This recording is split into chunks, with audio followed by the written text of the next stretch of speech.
إن الحمد لله إن الحمد لله نحمده ونستعينه ونستغفره ونعوذ بالله من شرور أنفسنا وسيئات أعمالنا من يهده الله فلا مضل له ومن يضلل فلا هادي له وأشهد أن لا إله إلا الله وحده لا شريك له وأشهد أن أصدق الحديث كتاب الله وخير الهدي هدي محمد صلى الله عليه وسلم وشر الأمور محدثاتها وكل محدثة بدعة وكل بدعة ضلالة وكل ضلالة في النار. قال الله سبحانه وتعالى في كلامه المجيد: أعوذ بالله من الشيطان الرجيم ومن يشاقق الرسول من بعد ما تبين له الهدى ويتبع غير سبيل المؤمنين نوله ما تولى ونصله جهنم وساءت مصيرا. وقال سبحانه وتعالى: والسابقون الأولون من المهاجرين والأنصار والذين اتبعوهم بإحسان. عن عبد الله بن مسعود رضي الله تعالى عنه قال: عن النبي صلى الله عليه وسلم: خير الناس قرني ثم الذين يلونهم. أخرجه البخاري ومسلم. وفي لفظ: ثم الذين يلونهم ثم الذين يلونهم مرتين. সম্মানিত উপস্থিতি হাজিরিন, আল্লাহ রাব্বুল আলামিনের অসংখ্য শুকরিয়া যে আল্লাহ সুবহানাহু ওয়া তাআলা ইয়াউমুল জুমআর এই শেষ দিকে পরন্ত বিকেলে মেহরবানি করে আমাদেরকে মাজলিসুল জিকির একত্রিত হওয়ার তৌফিক দিয়েছেন। এজন্য আল্লাহ তাআলা শুকরিয়া। আলহামদুলিল্লাহ আলহামদুলিল্লাহ আলা নিআমিহি আল্লাতী তাতিমু বিহি সালিহাত। এরপর আমরা আজকে সালাফদের মানহাজের উপর চতুর্থ যে মূলনীতি আছে সেটি আপনাদের সামনে ইনশাআল্লাহ তাআলা পেশ করব এই কিতাবের আলোকে।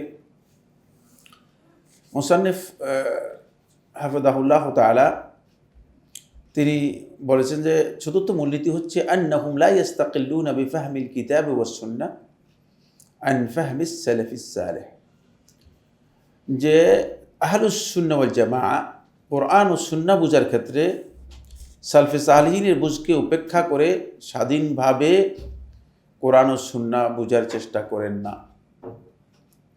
অর্থাৎ তারা কোরআন এবং সুন্নাহকে বুঝেন আলা ফাহমিস সালাফিস সালেহ, সালফে সালেহিনের বুঝের উপর নির্ভর করে। সালাফদের বুঝকে উপেক্ষা করে নিজেরা স্বাধীনভাবে নিজেদের মন মতো কোরআন এবং সুন্নাহকে বুঝার চেষ্টা করেন না।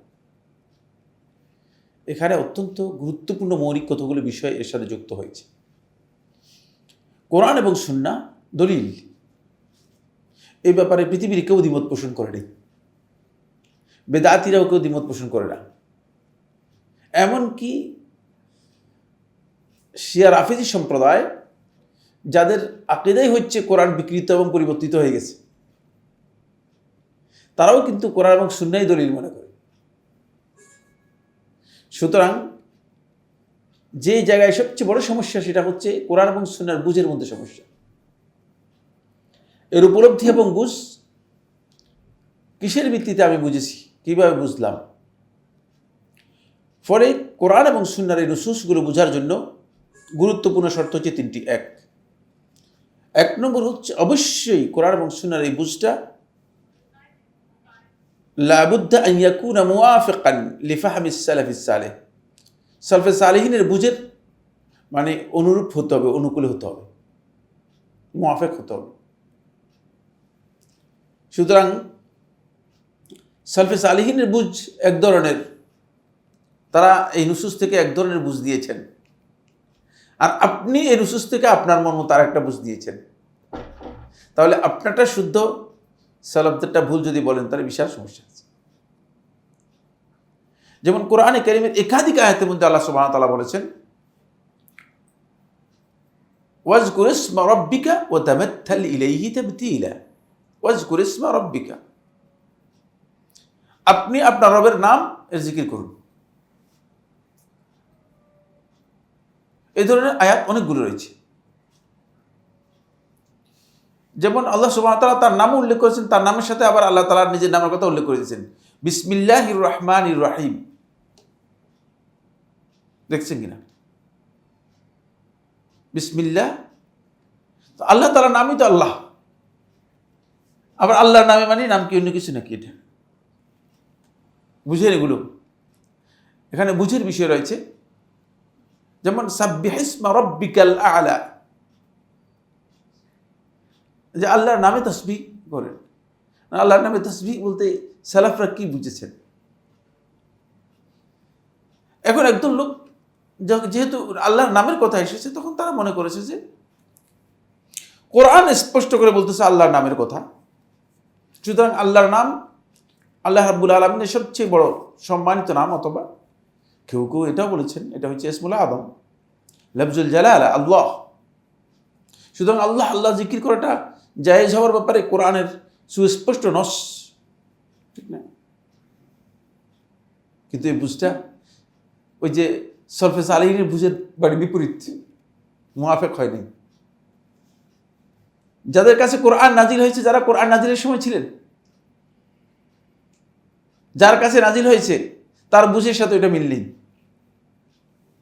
কিন্তু এটা হচ্ছে মানে কোরআনে কারীমের বক্তব্য, এই জায়গায় সবচেয়ে বড় সমস্যা। ফলে এক নম্বর শর্ত হচ্ছে অবশ্যই আপনার এই বুঝটা নুসুসুল কিতাব ওয়াস সুন্নাহ, কোরআন এবং সুন্নাহর বুঝ। আপনি এই দলিলকে বুঝতে হলে অবশ্যই এই বুঝটা আপনার সালাফদের বুঝের মুআফিক হতে হবে, অনুকূলে হতে হবে। আপনাকে দেখতে হবে যে তারা কি বুঝেছেন, এখান থেকে তারা কি আসলে এটা বুঝছেন যে আল্লাহ আল্লাহ জিকির করার জন্য বলছে, এটা কি বুঝেছেন কিনা। তাহলে এটা যদি মুআফিক না হয় তাহলে বুঝতে হবে যে আপনার বুঝটা ভুল, আপনার বুঝটাই ভুল। আপনি তাদের বুঝটাকে ভুল এটা বলতে পারবেন না, কারণ হচ্ছে তাদের বুঝ ভুল বললে পুরা দিনটাই নষ্ট হয়ে যাবে। এই জায়গায় সামনে কি কি হবে আলোচনা আসবে। 2 নম্বর পয়েন্ট বা 2 নম্বর শর্ত, আল্লা ইয়াখরুজাল ফাহমু আন মাদলুলিল লুগাতি আসলান। অবশ্যই আপনি নুসুসের কিতাব ও সুন্নাহ, কিতাব এবং সুন্নাহর যে রসগুলো বুঝেছেন, এই বুঝটা কোনোভাবেই মানে আরবি ভাষার যেই মানে নির্দেশনা আছে, ভাষা যেটা বুঝায় এর বাইরে যেতে পারবেন না। আপনার মন মতো মানে আরবি ভাষায় একটা জিনিস বুঝাচ্ছে আর আপনি আর একটা জিনিস বুঝিয়ে দিয়েছেন। কারণ হচ্ছে বাতিনি ফেরকা সহ বিভিন্ন ফেরকা যখন তারা কোরআন এবং হাদিসের বিভিন্ন তাফসির করেছে বা ব্যাখ্যা করেছে, এটা ভাষার সাথে আরবি ভাষার মানে ভাষা দিয়ে যেটা বুঝায়, ভাষার যে ভাব রয়েছে, ভাষার যেই মানে দিক নির্দেশনা রয়েছে, এর সাথে কোনো মিল নেই। এর তো কোনো মিল নেই, একেবারে এর বাইরে একটা জিনিস নিয়ে আসছে, এনে এটাকে নিজেদের মন গড়া কি করেছে, একটা ব্যাখ্যা করে দিয়েছে। অবশ্যই এটা জানতে হবে যে এটা ভাষার সাথে এটা ঠিক আছে কিনা, মিলে কিনা, আরবি ভাষার এই বিষয়টির সাথে মিল আছে কিনা। যদি মিল না থাকে, আরবি ভাষার যে মাদলুল রয়েছে, ভাষা যেটাকে বুঝায়, এটা দিয়ে যেটা ভাষায় বোঝানো হয়ে থাকে, এর বাহিরের একটা বুঝ যদি আপনি উল্লেখ করে দেন, তাহলে এটা গ্রহণযোগ্য হবে না। এটা কি হবে না? গ্রহণযোগ্য হবে না। নিজের মন গড়া হলে এটা গ্রহণযোগ্য হবে না। অবশ্যই জানতে হবে যে আরবি ভাষা এটাকে অ্যালাউ করে কিনা। এর বাইরে একটা জিনিস, কোরআনে কারীমের অনেক আয়াতের মধ্যেই তারা আরবি ভাষাকে উপেক্ষা করে মন গড়া কি করে দিয়েছে, অর্থ করে দিয়েছে। তোর মধ্যে আল্লাহ তাআলার সিফাতুল্লাহ আল খাবারিয়া, আল্লাহ রাব্বুল আলামিনের সিফাত যেগুলো আল্লাহ তাআলা খবর দিয়েছেন, আল্লাহ রাব্বুল আলামিন বলছেন ইয়ানজিলু রাব্বুনা আযজা ওয়া জাল্লা ইলা সামাঈদ দুনিয়া। আমাদের রব মহিমান্বিত রব আমাদের নাজিল হন, অবতরণ করেন। নুজুল শব্দ এসেছে, আরবি ভাষায় নুজুল বুঝায়। আপনি বলছেন না, নুজুল বলতে নুজুল না, এখানে নুজুল অর্থ করলে তো কেমনি আল্লাহ তাআলা আসবে, আল্লাহ তাআলা নাজিল হবেন কীভাবে? মা বিপদ হয়ে গেছে। আপনি ভাষার বাইরে চলে গিয়েছেন, মন ঘোড়া আপনার অর্থ মন ঘোড়া এর অর্থ তৈরি করতেছেন। এর কারণ হচ্ছে একটাই, সেটা হলো এই, যেহেতু আপনি নুজুলটাকে মেনে নিতে পারতেছেন না। ওয়াজা রাব্বুকা ওয়াল মালাকু সাফফান সাফফা, আল্লাহ তাআলা একেবারে স্পষ্ট, ওয়াল জা রাব্বুকা, আপনার রব, ওয়াল মালাক এবং ফেরেশতারা সারিবদ্ধভাবে ফেরেশতারা সারি সারি হয়ে আসবে। হাশরের ময়দানে পরিচয় দেওয়া হচ্ছে, প্রথম এই আগমন ঘটবে, বুঝতে পেরেছেন? ওয়া জা রাব্বুকা, রব আসবেন, আমাদের রব আল্লাহ রাব্বুল আলামিন আসবেন। ওয়াল মালাকু, এবং ফেরেশতারা সফফান সফফা, সারিবদ্ধ হয়ে সারি সারি হয়ে আসবেন। মানে আপনি বলছেন না, কীভাবে আসবে? আল্লাহ আসবে কীভাবে? ঠিক আপনি বলতেছেন, হয় না এটা? কারণ এই যে আপনি যেহেতু চিন্তা করতেছেন যে আপনার চিন্তা অনুযায়ী আপনি এটাকে তৈরি করতেছেন, এই জন্য এখানে আপনি মাজলুল লাফজ, এটাকে উপেক্ষা করতেছেন। লাফজ যেটা বোঝাচ্ছে সেটাকে বাদ দিয়ে দিচ্ছে, বলতেছে না এটা এই অর্থ এখানে নেওয়া যাবে না, এটা অর্থ চলবে না, এটা অর্থটা গ্রহণযোগ্য হবে না। 3 নম্বর যে পয়েন্টটি সেটা হলো শর্ত, সেটা হলো আল্লা ইয়াকুনাল মাফহুমু মুখালিফান লিল ইজমা। এই বুঝটা অবশ্যই সালাফদের ইজমা এর বিপরীতে হতে পারবে না। যে সমস্ত বিষয়ে সালাফদের ইজমা সাব্যস্ত হয়েছে, পাওয়া গিয়েছে সালফে সালেহিনের ইজমার মাধ্যমে এটা প্রমাণিত হয়েছে, কারণ উলামায়ে কেরামগণ এই বিষয়গুলো বর্ণনা করেছেন। এখন আপনি এই ইজমা সম্পর্কে আপনার জ্ঞানই নেই, তা আপনি মানে আরেকটা বুঝ নিয়ে আসছেন। যদি আরেকটা বুঝ নিয়ে আসেন তাহলে এটা বড় ধরনের কী হবে, ভুল হবে। এগুলো হচ্ছে ফাহমুল কিতাব ওয়াস সুন্নাহ, কোরআন এবং সুন্নাহ বুঝার জন্য এগুলো হচ্ছে শর্ত। আগে আপনাকে জানতে হবে যে আগে এ ব্যাপারে কোনো ইজমা সালাফদের আছে কিনা, সালাফদের কোনো বক্তব্য আছে কিনা, যে সালফে সালেহিনগণ এই বিষয়ে কী বলে দিয়েছেন, তাদের ইজমা কি আছে। যদি সেটা না বুঝেন তাহলে আপনি এখানে কি করবেন, ভুল অর্থ করবেন, এখানে ভুল অর্থ করবেন। মানে এক আয়াত দিয়ে আরেক আয়াতকে বাদ দিয়ে দিবেন, এক আয়াত দিয়ে আরেক আয়াতকে বাদ দেবেন। এই জন্য সেখানে জানতে হবে। যেমন আল মুতাওয়াফা আনহা যাওজুহা, যেই নারী এর স্বামী মারা গিয়েছে, কোরআনে কারীমে সূরা বাকারার মধ্যে 2টি আয়াত রয়েছে। কয়টি আয়াত? 2টি আয়াত রয়েছে। একটি আয়াত আগে আর একটি আয়াত পরে।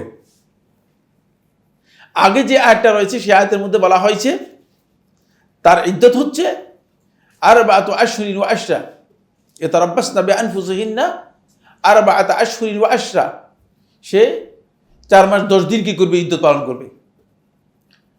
আবার পরের আয়াতের মধ্যে বলতেছে যে সে 1 বছর পর্যন্ত কি করবে, অপেক্ষা করবে। দুইটাই তো কোরআনের আয়াত। এখন আপনি যদি না বুঝেন, আপনি বলবেন যে আগের আয়াতটা বাদ যাবে, পরে আয়াতটা ধরবেন, ঠিক না?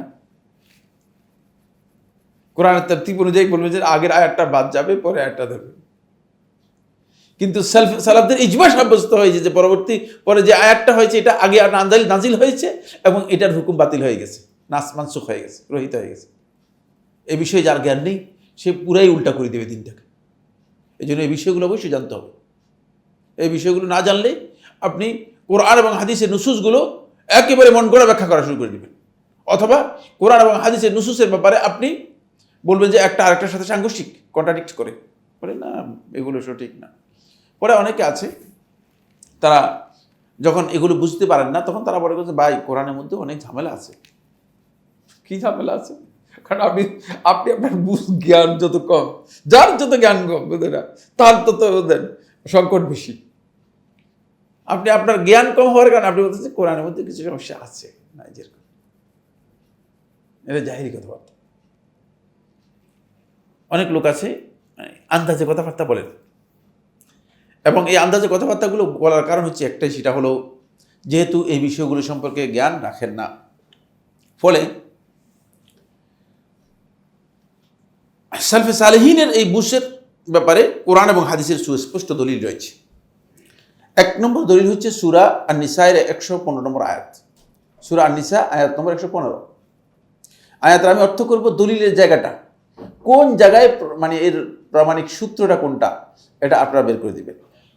ওমান ইউশাকিকির রাসূল মিন বা'দি মা তাবায়্যানা লাহুল হুদা, যে রাসূলের বিরুদ্ধে আচরণ করলো, মিন বা'দি মা তাবায়্যানা লাহুল হুদা, হেদায়েত তার কাছে স্পষ্ট হওয়ার পর, হেদায়েত তার কাছে এসে স্পষ্ট হয়েছে, তারপরে রাসূলের বিরুদ্ধে আচরণ করলো, ওয়ায়াত্তাবি, আর অনুসরণ করলো গায়রা সাবিলিল মুমিনিন, মুমিনদের রাস্তা ছাড়া ভিন্ন রাস্তা, মুমিনদের রাস্তা ভিন্ন পথ অনুসরণ করলো, নুওয়াল্লিহি মা তাওয়াল্লা, সে যেদিকে মুখ ফিরিয়েছে তার মুখ আমি সেদিকেই করে দিব, নুওয়াল্লিহি করে দিব, ওয়ানুসলিহি, এবং তাকে প্রবেশ করাবো জাহান্নাম, জাহান্নামে, ওয়াসাআত মাসীরা, আর জাহান্নাম হচ্ছে কতই নিকৃষ্টতম স্থান। দলিলটা কোন জায়গায়, কোন জায়গায় এখানে মানে সালেফদের ফাহামটা, যে সালেফদের বুঝটা আমাদেরকে নিতে হবে, এটা কোন জায়গায় দলিলটা এই আয়াতের মধ্যে? হ্যাঁ, সাবিলুল মুমিনিন, আমাদেরকে নির্দেশ দেওয়া হচ্ছে এই আয়াতে। কিন্তু আল্লাহ তাআলা এমন অ্যাড্রেসে বলেছেন, যেমন রাসূলের মাশাক্কা, রাসূলের বিরুদ্ধাচরণ করা হারাম এবং কুফরি, আর এর সাথে যুক্ত করে দিয়ে বলতেছেন যে ওয়ায়াত্তাবি গায়রা সাবিলিল মুমিনিন, মুমিনদের রাস্তার অনুসরণ করা আমাদের উপর ওয়াজিব। সাবিলুল মুমিনিন, এই সাবিলুল মুমিনিনরা কারা? এরা সালাফরা যারা ছিলেন তারাই, সাহাবায়ে কেরাম যারা ছিলেন এরা। সুতরাং এখন তাদের অনুসরণ করবেন কিসের ভিত্তিতে? তারা তো ইবাদত করেছে কোরআন হাদিস অনুযায়ী, ঠিক না? তাদের অনুসরণ জায়গাটা কোন জায়গায়? অনুসরণ জায়গা হচ্ছে তারা কোরআন হাদিস যেটা বুঝেছেন সেভাবে আপনাকে বুঝতে হবে, তাহলে আপনার অনুসরণ হবে। এই জন্য এটা হচ্ছে মাহাল্লুশ শাহিদ, এটা হচ্ছে মূল দলিলের জায়গা। যদি এই অনুসরণকে বাদ দেন, নিজের মন গড়া সাবিলুল মুমিনিন বাদ দিয়ে আপনি অন্য রাস্তায় চলে যান, তাহলে বোঝা গেল যে আপনি রাসূলের বিরুদ্ধাচরণে চলে গেলেন। কারণ রাসূলের বিরুদ্ধাচরণের সাথে এটা কি করা হয়েছে? সিমিলারলি একবারে সমান সমান করে কি করা হয়েছে, উল্লেখ করা হয়েছে। রাসূলের অনুসরণের সাথে এটা গুরুত্বপূর্ণ একটি বিষয়, কারণ তারা রাসূলুল্লাহ সাল্লাল্লাহু আলাইহি ওয়াসাল্লামকে যথাযথভাবে অনুসরণ করেছেন। এই জন্য এটা হলো প্রথম দলিল। দ্বিতীয় নম্বর দলিল, এটা অনুবাদ করব। ওয়াস-সাবিকুনাল আউয়ালুনা মিনাল মুহাজিরিন ওয়াল আনসার, মুহাজির এবং আনসারদের মধ্যে যারা প্রাথমিক পর্যায়ে অগ্রগামী হয়েছে, অগ্রগামী, আস-সাবিকুনাল আউয়ালুন, এটা একটা অনুবাদ করেছি, এখানে একাধিক অনুবাদ রয়েছে, বুঝতে পেরেছেন কিনা? আরবি ভাষা মানে ভাষার ব্রডনেসটা হচ্ছে এখানে ওয়াইডনেস, অনেক মানে ওয়াইড। ওয়াল্লাযীনা ইত্তাবাউহুম বিইহসান, এবং যারা তাদেরকে অনুসরণ করেছে উত্তমভাবে, ইহসানের সাথে তাদেরকে অনুসরণ করেছে। কাদেরকে? ওই মুহাজির এবং আনসার যারা অগ্রগামী তাদেরকে অনুসরণ করেছে। ওয়াল্লাযীনা ইত্তাবাউহুম বিইহসান, তাদেরকে অনুসরণ করেছে। এরপরে রাদিয়াল্লাহু আনহুম ওয়া রাদু আনহু, দেখেন এরপরে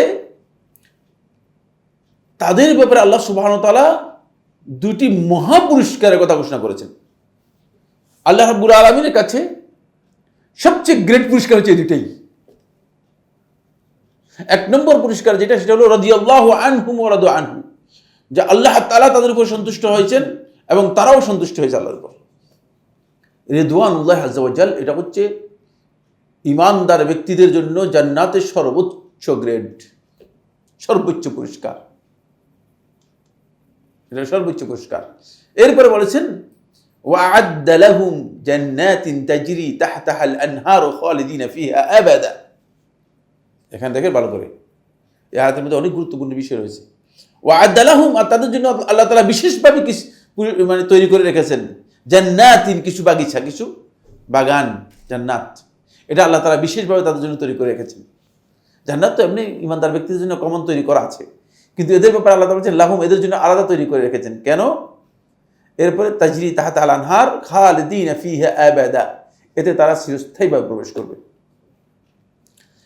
এই আয়াত থেকে বোঝা যায় যে এটি কত গুরুত্বপূর্ণ। এখানে দলিলের জায়গাটা কোনটা? দলিলের জায়গাটা ওয়াস-সাবিকুনাল আউয়ালুনা মিনাল মুহাজিরিন ওয়াল আনসার ওয়াল্লাযীনা ইত্তাবাউহুম বিইহসান, কোন জায়গায় দলিলটা? হ্যাঁ, ইত্তিবায়ের মধ্যে। এখানে দেখা যাচ্ছে যে মুহাজির এবং আনসারদের যে গ্রেড, সেই গ্রেডে পৌঁছতে হলে অবশ্যই তাদের ইত্তিবাটা আমাদের করতে হবে বিইহসান, ঠিক যারা তারা যেভাবে করেছে সেভাবে। আর এটা প্রকারান্তরে আল্লাহ রাব্বুল আলামিন নির্দেশ দিচ্ছেন, যদিও এসেছে লাফজটা এসেছে খবর, কিন্তু খবর এখানে বেমান আল ইনশা, এটা অর্ডার বোঝানো হচ্ছে, নির্দেশ বোঝানো হচ্ছে, ইনশায়ের অর্থ দিচ্ছে। যদি ইহসানের সাথে এদেরকে অনুসরণ করে তাহলে এই গ্রেড তারাও পেয়ে যাবে, এই মর্যাদা তারাও পেয়ে যাবে।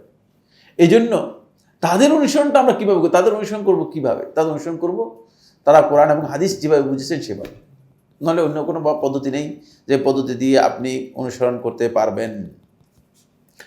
আরেকটি আয়াত সূরা বাকারা 13 নম্বর আয়াতের মধ্যে আল্লাহ তাআলা বলেছেন, অনেকগুলো দলিল রয়েছে, মানে মোটামুটি এখানে 3টি দলিল উল্লেখ করেছেন, কিতাবের মধ্যে যতটুকু উল্লেখ করেছেন এর বাইরে যাব না আলোচনার সংক্ষেপ করার জন্য। ওয়াইদা কিলা লাহুম আমিনু, যখন তাদেরকে বলা হয় তোমরা ঈমান আনো, কামা আমানান নাসু, যেভাবে মানুষ ঈমান এনেছে, ক্বালু, তারা বলে, আনুমিনু, আমরা কি ঈমান আনবো, কামা আমানাস সুফাহা, নির্বোধরা যেভাবে ঈমান এনেছে, আলা, জেনে রাখো, ইন্নাহুম হুমুস সুফাহা, তারাই হচ্ছে একমাত্র নির্বোধ, ওয়ালাকিন লা ইয়ালামুন, কিন্তু তারা এ সম্পর্কে জ্ঞানই রাখে না, জানেই না, তারা যে নির্বোধ, তারা এটা জানেই না তারা যে নির্বোধ। মানে নির্বোধের এমন এক পর্যায়ে আছে, নির্বোধ কখনো কখনো বুঝ কমের কারণে হয়। এমনি সুফাহা সাফি শব্দের বহু বছর, সাফি শব্দ এর প্রকৃত অর্থ হচ্ছে মান লা ইয়াতাসাররাফু ফি মালিহি ওয়া দীনিহি বিহক, যে হক অনুযায়ী তার দিন এবং সম্পদের ব্যাপারে ব্যবহার করতে পারে না। টাকা দিয়েছেন বুঝলেন না, 20 টাকা দিয়েছেন, এখানে গিয়ে 20 টাকা দিয়ে বুঝলেন না বুট কিনে চলে আসছে, 1 টাকার বুট কিনে চলে আসছে, লাই হচ্ছেন তাছাড়া এটা ব্যবহার করতে জানে না। দিনের ব্যাপারেও সেই একই অবস্থা, কিচ্ছু জানে না। এরা হচ্ছে সাফি, এরা হচ্ছে কি সাফি। সেখান থেকে সুফাহা বহু বচনে। এখানে মুনাফিকদের, আয়াতের শেষ অংশটুকু, মানে এটা আয়াত শুরু হয়েছে মুনাফিকদের বর্ণনা দিতে গিয়ে। আল্লাহ সুবহানাহু ওয়া তাআলা মুনাফিকদেরকে আল্লাহ রাব্বুল আলামিন বলতেছেন, কারণ মুনাফিকদের তো চেনা যায় না, তাদের ঈমান তো বোঝার কোনো সুযোগ নেই। তখন তাদেরকে আল্লাহ রাব্বুল আলামিন বলছে, তোমরা ঈমানের কথা শুধু মুখে বললে ঈমানের কথা হবে না, এই যে ঈমান দেখতেছো না, এগুলো, এই লোকগুলো যেভাবে ঈমান আনছে এইভাবে ঈমান আনো, এবার আটকা পড়ে গেছে। তখন মুনাফিকরা নিজেদেরকে বলতেছে যে এদের মধ্যে আমরা ঈমান আনবো কেন, এরা তো নির্বোধ, আমরা তো চালাক, এরা তো নির্বোধ। এই জন্য এরা যেভাবে মুহাম্মদ বলতেছে নাউযুবিল্লাহি মিন যালিক সাল্লাল্লাহু আলাইহি ওয়াসাল্লাম, এই জন্য মুহাম্মদ যেভাবে বলতেছে সেভাবে তারা ঈমান আনতেছে, কিন্তু আমরা তো চালাক মানুষ, আমরা নির্বোধদের মতো ঈমান আনবো কেন? এখানে দলিলটা কোন জায়গায়? কামা আমানান নাস। হ্যাঁ, ঈমানের ক্ষেত্রে যদি সাহাবায়ে কেরামদের, সালাফদের অনুসরণ করা অপরিহার্য হয়, তাহলে আমলের ক্ষেত্রে এটা ঈমানের জন্য অপরিহার্য অংশ। মানে ঈমান হচ্ছে সবচেয়ে গ্রেট বিষয়। ঈমানের ব্যাপারে আল্লাহ রাব্বুল আলামিন তাদেরকে অনুসরণ করতে বলেছেন। ঈমানের ক্ষেত্রে পর্যন্ত অনুসরণ করাটা বাধ্যতামূলক হয়ে গেছে। সুতরাং আমলের ক্ষেত্রে প্রশ্নই আসে না। এই জন্য সালাফদের বুঝটাকে অত্যন্ত গুরুত্ব দেওয়া হয়েছে। এই আয়াতগুলো থেকে আর অনেক আয়াত রয়েছে, এটা আমরা 3টি দলিল উল্লেখ করলাম। এরপরে দলিল হচ্ছে হাদিস থেকে কয়েকটা দলিল আমরা আপনাদের সামনে উল্লেখ করবো। দেখি, এখানে অনেকগুলো হাদিস রয়েছে, যথাসম্ভব চেষ্টা করবো অল্প কয়েকটি আলোচনা করার জন্য। 1 নম্বর হচ্ছে আব্দুল্লাহ ইবনে মাসউদ রাদিয়াল্লাহু তাআলা বর্ণিত দলিল হাদিস থেকে। এটি সহিহ বুখারী এবং মুসলিমের হাদিস, সহিহ বুখারী এবং মুসলিমের হাদিস। আব্দুল্লাহ ইবনে মাসউদ রাদিয়াল্লাহু বলেন, রাসূলুল্লাহ সাল্লাল্লাহু আলাইহি ওয়াসাল্লাম থেকে, খায়রুন নাস কারনি সুম্মা আল্লাযীনা ইয়ালুনাহুম, মানুষদের মধ্যে সবচেয়ে উত্তম মানুষ হচ্ছে, শ্রেষ্ঠ মানুষ হচ্ছে কারনি। কারনি বলতে মানে আমার সময়ের, সমসাময়িক যে প্রজন্ম, এই প্রজন্মকে কারণ বলা হয়, অথবা 100 বছরকে কারণ বলা হয়। কারণ 100 বছরের পর ওই পরবর্তীতে আর মানুষ থাকে না, ইল্লা আল্লাহ দুই একজনকে কি করে না, গণনার মধ্যে আনা হয় না। হ্যাঁ, সাজ একেবারে সাজ না, মানে 2-1জনকে গণনা করার কোনো সুযোগ নেই। কিন্তু 100 বছর হচ্ছে, মানে এটাকে কারণ বলা হয়। আবার একটা প্রজন্মকে কারণ বলা হয়। নবী সাল্লাল্লাহু আলাইহি ওয়াসাল্লামের যুগে সাহাবায়ে কেরামদের এটাকে একটা কারণ বলা হয় থাকে। সাহাবায়ে কেরামদের এই সময়টা একটা কারণ। সাহাবায়ে কেরামদের এই সময়টা 100 বছর কন্টিনিউ করে নেই। এই সময়টা কি করেন? 100 বছর কন্টিনিউ করে নেই। তার কারণ হচ্ছে রাসূলুল্লাহ সাল্লাল্লাহু আলাইহি ওয়াসাল্লাম ইন্তেকাল হয়েছে কত? 11-তে, 11 হিজরি সনে। আর সাহাবায়ে কেরামদের সর্বশেষ যিনি মারা গিয়েছেন তিনি শেষ সাহাবী যিনি বেশি সময় পেয়েছেন তিনি 107 হিজরি সনে, 107 অথবা 110, কেউ ইখতিলাফ করেছে, যাই হোক 107 হিজরি সন বললাম, তাও একজন না। আর 103 হিজরি সনে আরেকজন মারা গেছেন। আর এর আগে মানে 90 এর মধ্যেই বেশিরভাগ সাহাবী কি হয়ে গেছেন, সাহাবীর ইন্তেকাল হয়ে গেছে। কারণটা ছোট, মানে এই জন্য একটা প্রজন্মকে বুঝায় কারণটা। খায়রুন নাস কারনি, মানে লোকদের মধ্যে আমার সময়ের মানুষটাই হচ্ছে সবচেয়ে উত্তম মানুষ।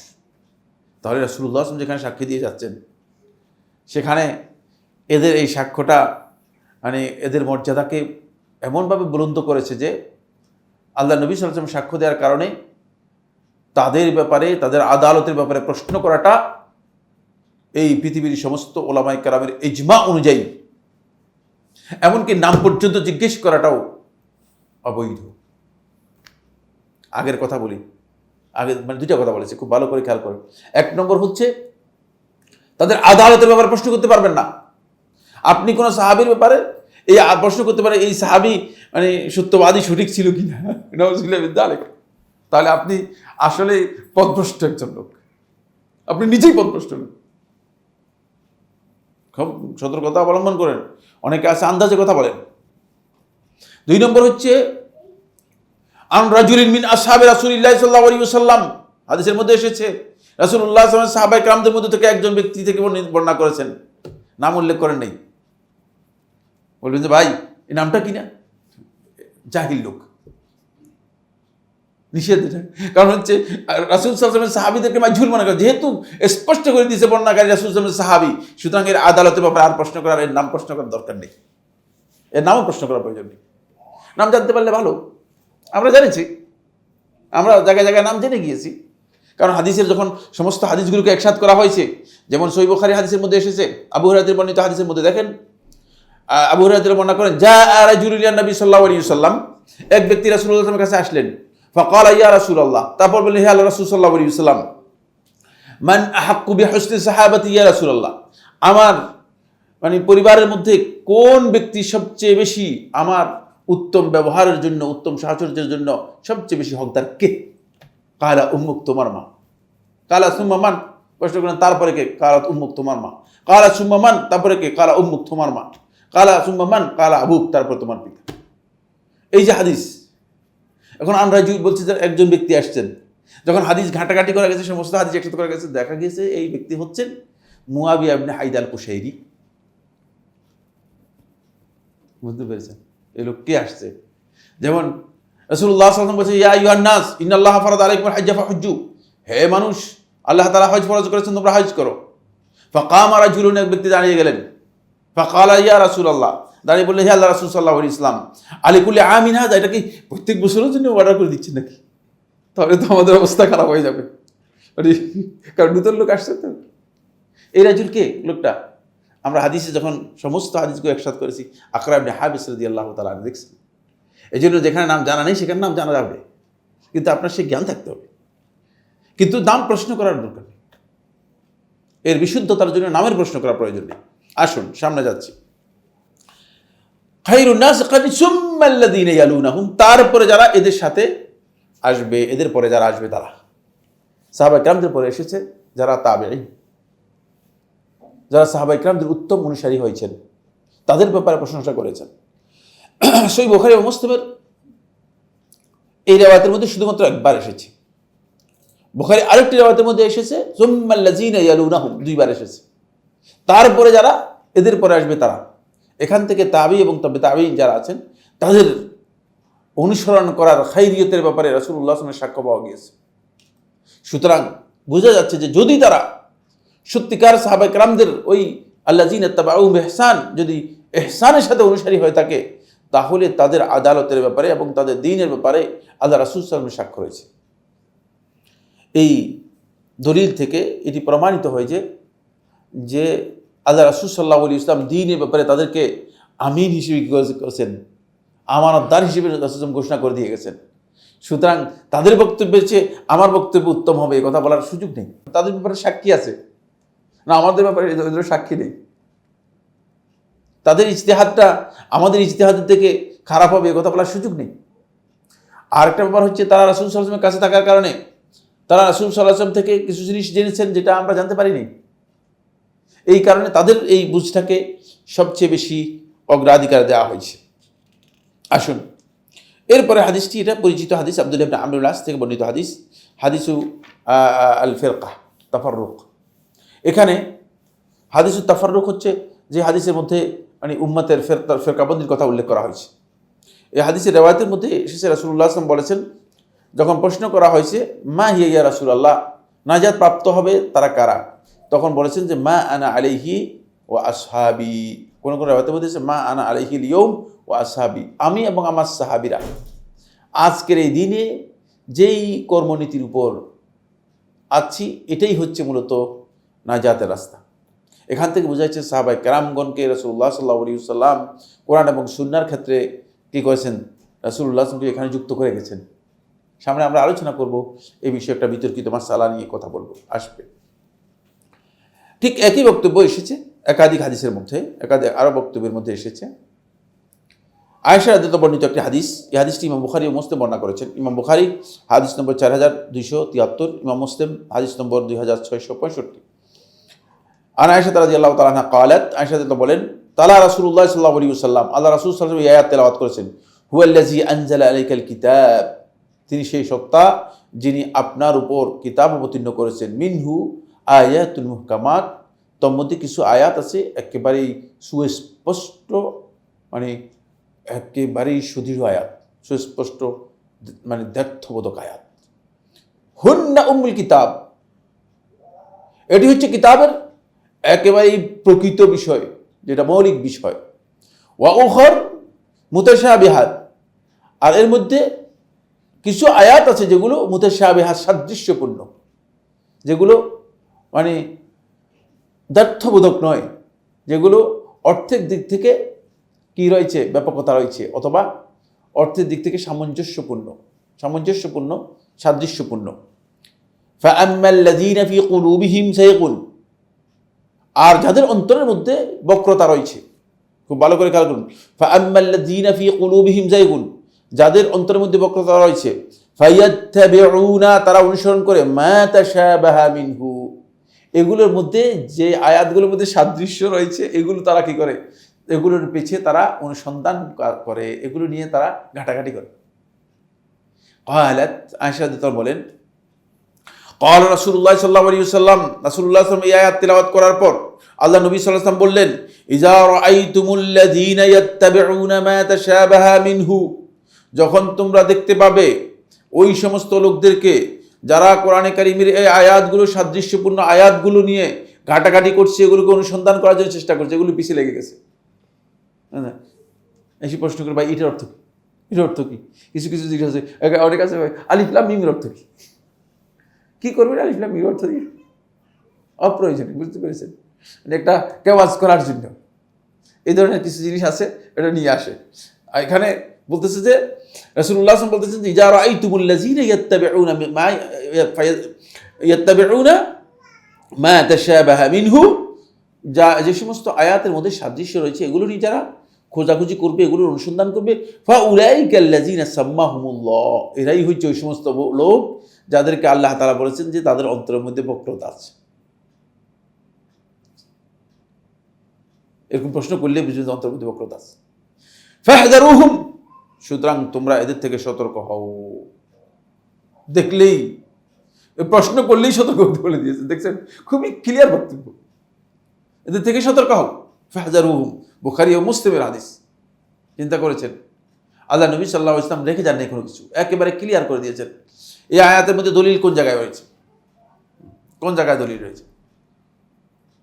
হ্যাঁ, এই যে হাদিস আয়েশা রাদিয়াল্লাহু আনহা থেকে কোন জায়গায় দলিল রয়েছে?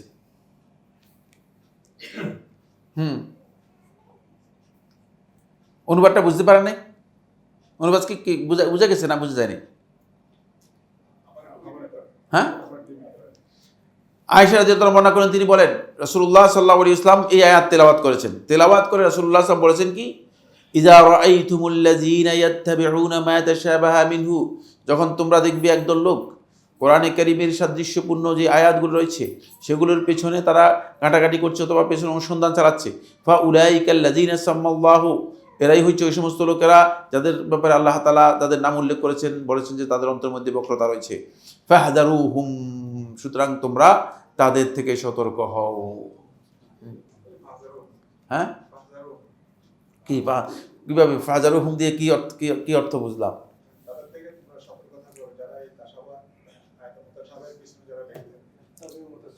হ্যাঁ, যেহেতু আল্লাহ সুবহানাহু ওয়া তাআলা মানে স্পষ্ট করে দিয়েছেন যে ইত্তিবা মা তাশাবাহা মিনহু, মুতাশাবিহাতের পিছনে অনুসন্ধান চালানো, এই কাজটি আল্লাহ রাব্বুল আলামিন নিষেধ করেছেন।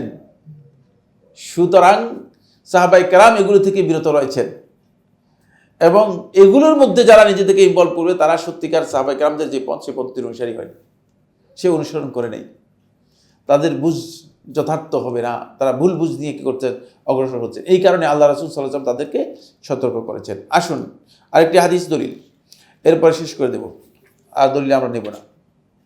আন আব্দুল্লাহ ইবনে উমর, আব্দুল্লাহ ইবনে উমর থেকে বর্ণিত, তিনি বলেন ক্বালা আল খাওয়ারিজু শাররুল খালকি ইনদাল্লাহ, খারিজিরা হচ্ছে আল্লাহ রাব্বুল আলামিনের কাছে শাররুল খালকি, সর্বনিকৃষ্ট সৃষ্টি। খারিজিদের সম্পর্কে বলতে, ইনতালাকু ইলা আয়াতিন নাযালাত ফিল কুফার, তারা কিছু আয়াত, যে আয়াতগুলো কাফিরদের ব্যাপারে নাজিল হয়েছে সেগুলো থেকে বের হয়ে ফাজাআলুহা ফিল মুমিনিন, এগুলো মুমিনদের উপর প্রয়োগ করে দিয়েছে। চিন্তা করছে, এগুলো কাফিরদের ব্যাপারে আসছে আয়াত, এটা এই হাদিস খুব ভালো করে খেয়াল করুন। ইমাম বুখারী রাহমাতুল্লাহ আলাইহি বর্ণনা করেছেন সহিহের মধ্যে মাজজুমান বিহি, হাফিজ ইবনে হাজার তাকলিকুত তালিকের মধ্যে হাদিসটাকে সহি বলেছেন। চিন্তা করেন, এবং এই হাদিসের অন্যান্য রেওয়ায়েত থেকেও মানে এটা বোঝা যায় যে মানে এই হাদিসটি সনদের দিক থেকে সহিহ। তাহজিবুল আসারের মধ্যে হাদিসটি মারফু বর্ণনা করেছেন, মৌসুল বর্ণনা করেছেন ইমাম তবারী রহমতুল্লাহ আলাইহি। ইমাম তবারী রহমতুল্লাহ আলাইহি সবচেয়ে গ্রেট কিতাবের মধ্যে একটি কিতাব হচ্ছে তাহজিবুল আসার, তাহজিবুল আসার এই কিতাবটি। এইখান থেকে স্পষ্ট বোঝা যায় যে খারিজিরা মূলত কোরআনে কারিমের আয়াতগুলো নাজিল হয়েছে কাফেরদের ব্যাপারে, আর এগুলো সবগুলো লাগাই দিয়েছে ইমানদার ব্যক্তিদের ব্যাপারে, ইমানদার ব্যক্তিদেরকে কাফের বানানোর জন্য। এবং রাসূলুল্লাহ সাল্লাল্লাহু আলাইহি ওয়াসাল্লাম এভাবে কঠোরভাবে সতর্ক করেছেন। এখান থেকে বোঝা যায় যদি সেলেফদের ফাহাম ঠিক মতো আমরা গ্রহণ না করি, তাহলে যে আয়াতটা যেখানে প্রযোজ্য নয় সেখানে সে আয়াতটা লাগাই দেবে। অনেক আয়াত আছে কোরআন দিয়ে দলিল দিয়ে, বলছে কোরআন দিয়ে দলিল দিয়েছে, কিন্তু কোরআন দিয়ে কি দলিল দিয়েছে, কোরআন আদৌ কি এটা বুঝাইছে কিনা, কোরআনের বক্তব্য কি আদৌ এটা কিনা, সেই বিষয়টা এখানে স্পষ্ট হয়ে গেছে। অনেকে আছে যে কোরআন দিয়ে ভুল দলিল দিয়ে, ভুল অর্থ নিয়ে কোরআনকে শেষ পর্যন্ত নিজের মন গড়া কি করছেন, ফতোয়া দিয়ে দিচ্ছেন, নিজের মন গড়া বক্তব্য দিয়ে দিচ্ছেন। এটা আল্লাহ রাসূল সাল্লাল্লাহু আলাইহি ওয়াসাল্লাম স্পষ্ট করে কি করেছেন, আমাদেরকে সতর্ক করে গেছেন। সুতরাং সেলেফদের ফাহাম থেকে যদি বিচ্যুত হন, তাহলে আপনি কোরআন কারীমের আয়াতকে আপনার মন মতো দলিল হিসেবে পাবেন। কোরআন আয়াত দিয়ে বলতে জেনার বৈধতা পর্যন্ত দলিল দিতে পারবে, নাউযুবিল্লাহি মিন যালিক, যেটা পৃথিবীর সমস্ত ধর্মের মধ্যে, ইসলাম নয় শুধু, পৃথিবীর সমস্ত ধর্মের মধ্যে জেনা হারাম, কিন্তু কোরআনের আয়াত দিয়ে কি করবে, জেনার দলিল বের করে নিয়ে আসবে। যেহেতু সালাফদের ফাহাম অনুযায়ী কোরআনটাকে বুঝতে পারে নাই। আপনারা হয়তো মনে করছেন কি সাইফুল্লাহ ভাই এটা এত কঠিন কথা বললেন কি জন্য। আপনি যান কোরআনে কারীমের সূরা আন-নিসার মধ্যে কোরআন শরীফ কোথায়, তাহলে আপনি দেখবেন যে তারা এখানে দলিল হিসেবে পেশ করেছে। এমনকি আশ্চর্যের বিষয় হচ্ছে যে এইটাও ফিকহের মধ্যে কোনো ফকিহগণ শেষ পর্যন্ত এটাকে দলিল হিসেবে উল্লেখ করেছেন। নাউযুবিল্লাহি মিন যালিক, মানে দলিল হিসেবে কি করেছেন, দলিল হিসেবে তারা উল্লেখ করেছেন। কেন দলিল হিসেবে উল্লেখ করেছেন? যেহেতু তারা মনে করেছেন যে মনে হয় এই আয়াত থেকে এরকম অর্থ গ্রহণ করা যেতে পারে, এই আয়াত থেকে কী করা যায়, অর্থ গ্রহণ করা যেতে পারে, কিন্তু এই আয়াতে আসলে এই ধরনের অর্থের সামান্যতম কোনো সুযোগ নেই। এটা সূরা মুমতাহানার 10 নম্বর আয়াত, ওয়ালা জুনাহা আলাইকুম আন তানকিহুহুন্না ইযা আতাইতুমুহুন্না উজুরাহুন্না। এই আয়াত দিয়ে তারা বলতেছে যে তোমাদের কোনো অসুবিধা নেই, লা জুনাহা, কোরআনের আয়াতই আসে লা জুনাহা, কোনো অসুবিধা নেই, লা বাস, কোনো অসুবিধা নেই। আন তানকিহুহুন্না, তাদের সাথে তোমরা দৈহিক সম্পর্ক করবে, তার অর্থ হচ্ছে ইজা আতাইতুমুহুন্না উজুরাহুন্না, যখন তাদের পেমেন্ট তাদেরকে দিয়ে দিবে।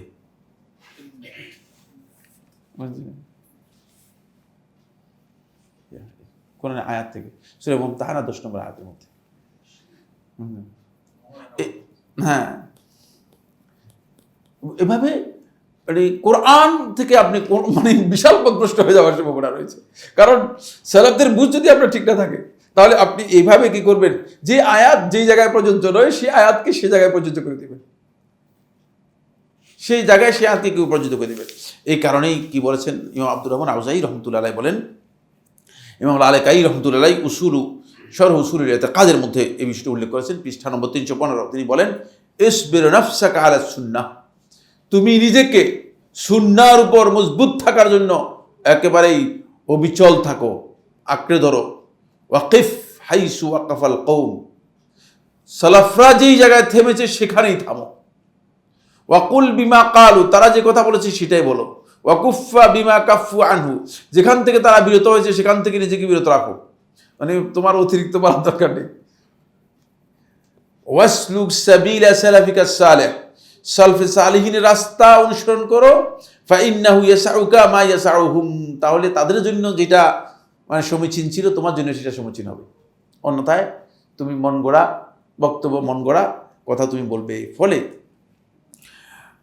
ইবনে আব্দুল বার রহমতুল্লাহ জামু বায়ানিল ইলমি ওয়া ফাদলিহি এর 3 নম্বর খণ্ডের 1118 নম্বর হাদিস, 3 নম্বর খণ্ডে 185 পৃষ্ঠায় তিনি বলেছেন, এই আসারটি বর্ণনা করেছেন আব্দুল্লাহ ইবনে মাসউদ থেকে। তিনি বলেন, মান কানা মিনকুম, খুব ভালো করে খেয়াল করেন, খুব ইম্পর্টেন্ট বিষয়, মান কানা মিনকুম মুস্তান্নান, তোমাদের মধ্যে যে ব্যক্তি কারো অনুসরণ করতে চায়, দেখে দেখে বুঝলেন না, অমুক শাইখের অনুসরণ করতেছে, অমুক পীরের অনুসরণ করতেছে, অমুক দরবেশের অনুসরণ করতেছে, এখানে স্পষ্ট বক্তব্য আছে, মান কানা মিনকুম মুস্তান্নান, তোমাদের মধ্যে যে ব্যক্তি কারো অনুসরণ করতে চায়, ফালিয়াস্তান্না বিমান কাদ মাতা, সেজন্য যারা মারা গিয়েছে তাদের অনুসরণ করে, জীবিত যারা আছে তাদের। এখন এই সমস্ত মানে শেখ মেক যে পূজা শুরু হয়ে গেছে, এগুলো সব ভুল। এটা আল্লাহ রাসূল সাল্লাল্লাহু আলাইহি ওয়াসাল্লাম সাহাবীর বক্তব্য। ফালিয়াস্তান্না বিমান কাদ মাত, যে মারা গিয়েছে তার জন্য সে অনুসরণ করে। ফাইনাল হাইয়া লা তুমানু আলাইহিল ফিতনা, কারণ জীবিত ব্যক্তি ফিতনার ব্যাপারে তাকে নিরাপদ মনে করার কোনো সুযোগ নেই। আজকে ঠিক আছে, কালকে কি হয়ে যেতে পারে, ফিতনার মধ্যে পড়ে যেতে পারে। বহু লোক আছে প্রচুর ফিতনার মধ্যে তারা নিমজ্জিত। হয়তো কোনো সময় ভালো ছিল, কিন্তু এখন ফিতনার মধ্যে আছে, ফিতনার মধ্যে হাবুডুবু খাচ্ছে। তিনি হয়তো মনে করতেছে তিনি একবারে হকের সর্বোচ্চ মধ্যে না জায়গায় রয়েছে, কারণ শয়তানও তো এখন পর্যন্ত মনে করতেছে সে হকের উপর আছে। বুঝতে পেরেছে কিনা? কারণ তার দলিল সে মনে করতেছে খুব শক্তিশালী দলিল আল্লাহ তাআলার কাছে দিয়েছে। নাউযুবিল্লাহি মিন যালিক। সুতরাং ফাইনাল হাইয়া লা তুমানু আলাইহিল ফিতনা, কারণ জীবিত ব্যক্তি ফিতনার ব্যাপারে আর তুমি নিরাপদ হবে না। উলাইকা, এরপরে বলতেছেন উলাইকা, এবং কারা মারা গেছে তাদের পরিচয় করেছেন, কাদের অনুসরণ করবা। উলাইকা আসহাবু মুহাম্মাদিন সাল্লাল্লাহু আলাইহি ওয়াসাল্লাম, এরা হচ্ছে মুহাম্মদ সাল্লাল্লাহু আলাইহি ওয়াসাল্লাম সাহাবায়ে কেরামগণ। আবারু হাযিল উম্মতে কুলুবান, অন্তরের দিক থেকে এই উম্মতের সবচেয়ে পুণ্যবান ব্যক্তি, পরিচ্ছন্ন অন্তরের অধিকারী। একেবারে ক্লিয়ার বক্তব্য দিয়ে দিচ্ছেন, কোনো ধরনের প্রচ্ছন্নতা নেই, কোনো ধরনের উচ্চ কিছুই নেই। ও আমাকুহা ইলমান, ইলমের দিক থেকে সবচেয়ে গভীর ইলমের অধিকারী। কারণ তারা যেটা বুঝছে এটা আমরা দাবি করতে পারবো, কিন্তু বুঝতে পারবো না। আমাকুহা ইলমান, ইলমের দিক থেকে সবচেয়ে। ও আকাল্লুহা তাকাল্লুফান, আর তাকাল্লুফ অভিনয়ের দিক থেকে তারা একেবারেই নেই, তাদের কাছে কোনো বনিতা নেই, একেবারেই নেই, সে একেবারেই কম। কারণ তারা এই সমস্ত সৌজন্যতা মুজামালার ব্যাপারটাই, গ্রিটিংয়ের বিষয়টা এখানে দিন, এটাকে সৌজন্যতার মধ্যে নিয়ে যাবেন, এগুলোর কোনো সুযোগ তাদের কাছে ছিল না। কওমুন, এরপরে তাদের পরিচয় করে দিচ্ছেন, কওমুন, তারা এমন এক দল লোক, ইখতারাহুমুল্লাহু লিসুহবাতি নাবিয়িহি, যাদেরকে আল্লাহ রাব্বুল আলামিন তার নবী সাল্লাল্লাহু আলাইহি ওয়াসাল্লামের সুহবতের জন্য, সাহচর্যের জন্য আল্লাহ তাআলা কি করেছেন, মনোনীত করেছেন। এমনি তো হয়নি, এদেরকে আল্লাহ তাআলা মনোনীত করেছেন। এরপরে ওয়া ইকামাতে দীনিহি, এবং আল্লাহর দিন ইকামতের জন্য তাদের মাধ্যমে আল্লাহ রাব্বুল আলামিন দিনটাকে মানুষের কাছে পৌঁছায় দিবেন, মানুষের কাছে দিনটা কি করবেন, প্রতিষ্ঠিত করবেন। ফাআরিফু লাহুম হাক্কাহুম, সুতরাং তাদের হক তোমরা ভালো করে জেনে নাও, বুঝে নাও। ওয়া তামাসসাকু বিহাদিহিম, এবং তারা যেই হেদায়েত দিয়েছে, তারা যে হেদায়েতের উপর ছিল সেই হেদায়েতকে আঁকড়ে ধরো। ফাইন্নাহুম কানু আলাল হুদাল মুস্তাকিম, কারণ তারাই মূলত হেদায়েতের সরল হেদায়েতের উপর প্রতিষ্ঠিত ছিল, সুদৃঢ় সরল হেদায়েতের উপর প্রতিষ্ঠিত ছিল। এখান থেকে স্পষ্ট করে বোঝা যাচ্ছে যে আমরা কিভাবে অনুসরণ করব সেই বিষয়টি স্পষ্ট হয়ে গেছে।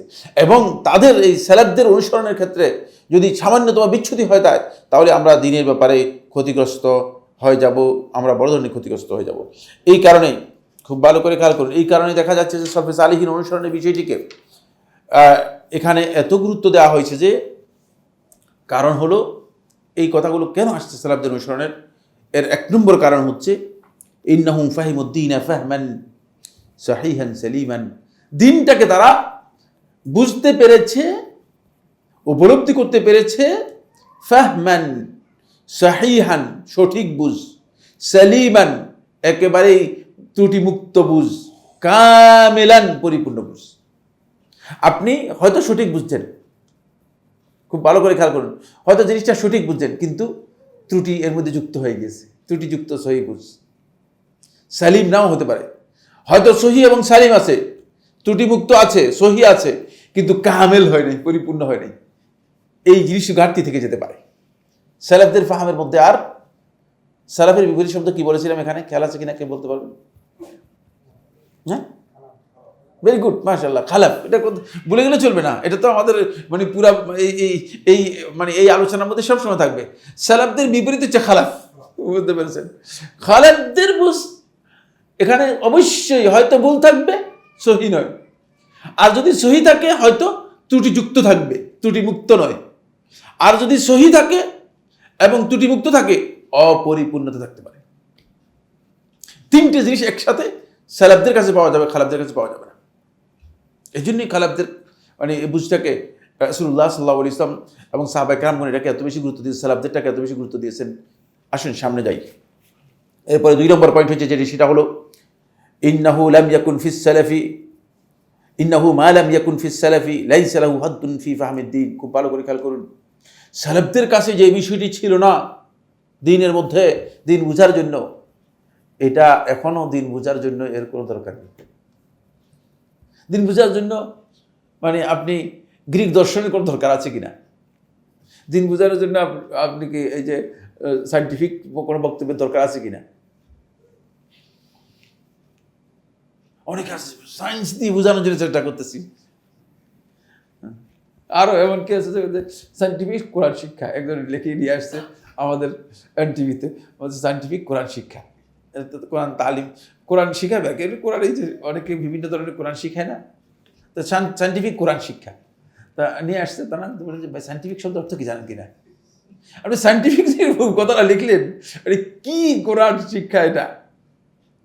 কোরআন তো আল্লাহ রাসূল সাল্লাল্লাহু আলাইহি ওয়াসাল্লাম সাহাবায়ে কেরাম থেকে শিখে দিয়ে গেছেন। কোরআন তো সেখান থেকে শিখেছি। এখন আপনি কোত্থেকে শিখলেন? আপনি এই শিক্ষাটা কোত্থেকে, কোন সায়েন্টিস্ট, কোন বিজ্ঞানী আপনাকে এটা শিখিয়েছে? মানে প্রতারণার একটা সাইজ আসছে, বুঝলেন? বেসাইজ প্রতারণা, কারণ এটা তো কোরআন তো আমরা শিখেছি খুবই আগের বিষয়, খুবই পরিচিত বিষয়। এই জিনিসগুলো এখানে যেটা সাহাবায়ে কেরামদের কাছে ছিল না, দিন বুঝার জন্য প্রয়োজন ছিল না, সেই জ্ঞান দিন বুঝার জন্য এই যুগে নয়, কিয়ামত পর্যন্ত প্রয়োজন নেই। সুতরাং যারা বলছে যে দিন বুঝার জন্য এটা দরকার, ওটা দরকার, এই দরকার, ফালতু কথা সব বাদ দেন আপনার এই সমস্ত কথাবার্তা। আমাদেরকে তখন ইলমুল ফালসাফা পড়াইতো, বুঝলেন, ইলমুল মান্তিক পড়াইতো, ইলমুল কালাম পড়াইতো।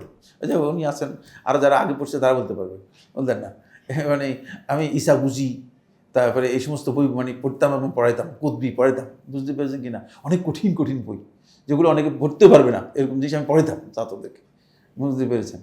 কী জন্য কী পড়াইছি, কেন পড়াইছি? আমি আজ এখন মানে আমি বলতেছি যে এগুলো ফালতু, অহেতুক, অপ্রয়োজনীয়, মানুষের ব্রেন নষ্ট করে। কোরআন হাদিস খুবই স্বচ্ছ জিনিস, খুবই পরিচ্ছন্ন জিনিস, আপনি কেন এত ভিতরের মধ্যে ঢুকতেছেন? আপনি আল্লাহ রাব্বুল আলামিনের ওয়াহদানিয়ত সাব্যস্ত করার জন্য আল্লাহকে টুকরা টুকরা করতে করতে করতে করতে করতে করতে আল্লাহকে একেবারে মানে জুজ লাইয়াতা জাজ্জা। এটা এটা আকিদা, আমাদের আকিদার বইয়ের মধ্যে পড়ায়, চিন্তা করেন। এটা আমাদেরকে মানে ক্লাসে পড়িয়েছে।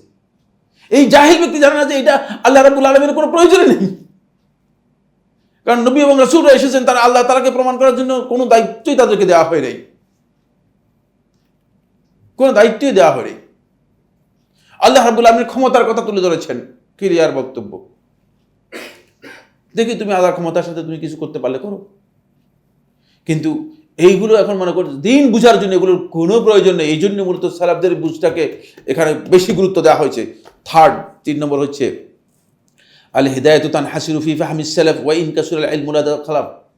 যদিও খালাফদের কাছে ইলম অনেক, এখন তো বুঝে না সায়েন্স মাইন্স সহ ইলমের শেষ নাই, প্রচুর ইলম, প্রচুর জ্ঞান বিজ্ঞান, একেবারে সাবজেক্ট বুঝে না, শিশু সাবজেক্ট মানে পিঠ বাঁকা হয়ে যাবে। বই যা দিছে, বইয়ের জন্য ব্যাগ একটা দরকার। এই ব্যাগ আমি ইউনিভার্সিটি থেকে পিএইচডি পর্যন্ত করে আসছি, করে সবাই কাঁধের মধ্যে ব্যাগ নিয়ে নেই। এখন ছাত্রদের ব্যাগ দেখে আমি মাঝে মধ্যে তাকাই থাকি, বলি যে ব্যাগই বহন করতেছে গাধার মতো, কিন্তু এলেম বহন করতে পারতেছে না। কারণ এলেমকে তো পিছনে নিয়ে গেছে, এলেম তো সামনে আসবে, এলেমকে নিয়ে ব্যাগের মধ্যে পিছনে দিয়ে দিছে, বুঝতে পারবে? বলে এলেমটা আর কাজে লাগে নাই, এত ব্যাগ বহন করার দরকার নেই। ব্যাগ কেন বহন করবে? সে আইনটা বহন করার জন্য চেষ্টা করবে। এই জায়গায় বড় ধরনের গলদ হয়েছে। হিদায়াতটা সীমাবদ্ধ করা হয়েছে সালাফদের ফাহমের মধ্যেই, সালাফদের বুঝের মধ্যে। সুতরাং এত জ্ঞানের প্রয়োজন নেই। যারা অনেক বেশি জ্ঞান দেওয়ার জন্য চেষ্টা করতেছেন, সমুদ্রের পানির মতো জ্ঞানের কোনো দরকার নেই। পানি কম হলে যথেষ্ট, কিন্তু সেটা পিপাসা মানে মুক্ত করতে পারে এমন হলেই যথেষ্ট। সুতরাং এখানেই বুঝতে হবে যে এই সালাফদের ফাহামটাকে কেন এত গুরুত্ব দেওয়া হয়েছে। কারণ হচ্ছে হেদায়েত এর মধ্যে, এর বাইরে না, এর বাইরে হেদায়েত নেই। সুতরাং এর বাইরে এত যুক্তি, এত তর্ক, এত বিতর্ক, এই বিষয়গুলো একেবারেই অপ্রয়োজনীয়। এই কারণেই মূলত এই বিষয়গুলোকে বাদ মানে সালাফদের থেকে বাদ দেওয়া হয়েছে। আসুন এবার আমি যে পয়েন্টটি নিয়ে কথা বলবো সেটা হচ্ছে, এখানে আমরা দেখতে পাচ্ছি যে আল্লাহ নবী সাল্লাল্লাহু আলাইহি ওয়াসাল্লাম সালাফদের বুঝটাকে যে এত গুরুত্ব দিয়েছেন, সালাফদের বুঝ থেকে যদি আমরা দূরে সরে যাই, দ্বীনের ব্যাপারে যদি সালাফদের বুঝ থেকে আমরা দূরে সরে যাই কোরআন এবং হাদিস বুঝার ক্ষেত্রে, তাহলে কি কি সমস্যা হবে? এক নম্বর হচ্ছে এই উম্মতের যেই সালাফদের সাথে যেই সম্পর্ক, এই সম্পর্ক বিচ্ছিন্ন হয়ে যাবে। ফলে প্রত্যেকটি ফিরকা বেদাতি ফিরকা, তারা সাহাবায়ে কেরাম পর্যন্ত তাদের কোনো সূত্র নেই। চ্যালেঞ্জ করে বললাম, যদি চ্যালেঞ্জ করে বলার মানে আমরা বলি না, বুঝতে পেরেছেন কিনা, কিন্তু এটা চ্যালেঞ্জ করে বলার বিষয়। তাদের কোনো সূত্র আপনি দেখবেন না যে কি সাহাবায়ে কেরাম পর্যন্ত পৌঁছেছে, তাদের কোনো সূত্র নেই, কোনো সূত্র নেই। তার কারণ হচ্ছে যেহেতু সালাফদের ফাহমের সাথে, সালাফদের বুঝের সাথে তাদের সম্পর্ক তৈরি হয়নি, সেখান থেকে তারা উম্মতকে বিচ্ছিন্ন করে নিয়েছে। ফলে উম্মতের সম্পর্কটাই সালাফদের থেকে বিচ্ছিন্ন হয়ে গেছে। যেই ফেরকার নাম বলেন আপনি, সেই ফেরকা দেখবেন যে মানে এত সাল পর্যন্ত গিয়ে যে এর ফেরকার নেই। আমাদের দেবন্দী কওমি ঘরানার যে সমস্ত ওলামায়ে কেরাম রয়েছেন, আমি সম্মানের সাথে তাদেরকে বলছি, দেখবেন যে তারা সর্বোচ্চ গিয়ে হাজি ইমদাদুল্লাহ মুহাজির মক্কির কথা বলতেছেন, এছাড়া তাদের আর কোনো সালাফি নেই। হাজি ইমদাদুল্লাহ মুহাজির মক্কি কোথেকে জ্ঞান নিয়েছে, তার সূত্র কি? সূত্র আর কিছুই নেই, আর সূত্র নেই, সূত্র শেষ। যে এই কথাগুলো যেগুলো বলতে সবগুলো এগুলোর মধ্যে পাবেন। এর বাইরে যদি জিজ্ঞেস করেন যে ভাই এই বক্তব্য যে হাজি ইমদাদুল্লাহ মুহাজির মক্কি রহমতুল্লাহ আলাইহি কার কাছ থেকে নিয়েছেন, এর সূত্র দেন, দিতে পারবে না। রশিদ আহমদ গঙ্গোহী, ওই কাসেম নানুতুবি, কয়েকজনের মধ্যে সীমাবদ্ধ বক্তব্য। তখন আপনি ওই সালাফদের সাথে সম্পর্ক কাট হয়ে যাচ্ছে। যেহেতু সালাফদের বুঝের সাথে সম্পর্ক তৈরি করি নাই, ফলে নিজেদের বুঝ বিচ্ছিন্ন হয়ে গেছে, পুরো উম্মত বিচ্ছিন্ন করে দিয়েছে। এটা শুধুমাত্র দেবন্দী ফেরকা নয়। দেবন্দী, এটা খুব ভালো করে খেয়াল করুন, দেবন্দী একটা ফেরকার নাম, এটা কিন্তু হানাফি মাযহাব নয়। অনেকে গলত করেন যেটা মাযহাব একটি বিষয় আর দেবন্দীয়ত আরেকটি বিষয়। মাযহাবের সাথে দেবন্দীয়তের মিল নেই। মাযহাব হচ্ছে একটা বিষয়, মাযহাব হচ্ছে দৃষ্টিভঙ্গি, স্কুল অফ থটের নাম, একটা স্কুল অফ থটের নাম। কিন্তু দেবন্দী চিন্তাধারা যেটি, সেটা হচ্ছে একটা সুনির্দিষ্ট আকীদা বা চিন্তাধারা না।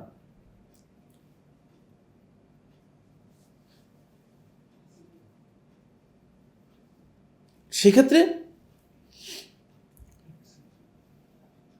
তাহলে এই উম্মতের সাথে সালাফদের সাথে যে সম্পর্ক আছে সেই সম্পর্কটা প্রথমেই বিচ্ছিন্ন হয়ে যাবে যদি আমরা সালাফদের কাছ থেকে সালাফদের যে ফাহাম রয়েছে, যে বুঝ আছে, সেই বুঝটা আমরা গ্রহণ না করে থাকি। এটা হলো 1 নম্বর পয়েন্ট। 2 নম্বর পয়েন্ট, যদি সালাফদের বুঝ থেকে আমরা দূরে সরে আসি, সালাফদের বুঝ থেকে যদি আমরা দূরে সরে আসি, তাহলে কি হবে? ইজাদুল আহওয়া ফি নুসুসিল কিতাব ওয়াস সুন্নাহ, কিতাব এবং সুন্নাহ বুঝার ক্ষেত্রে অনেক মন গড়া বক্তব্য চলে আসবে।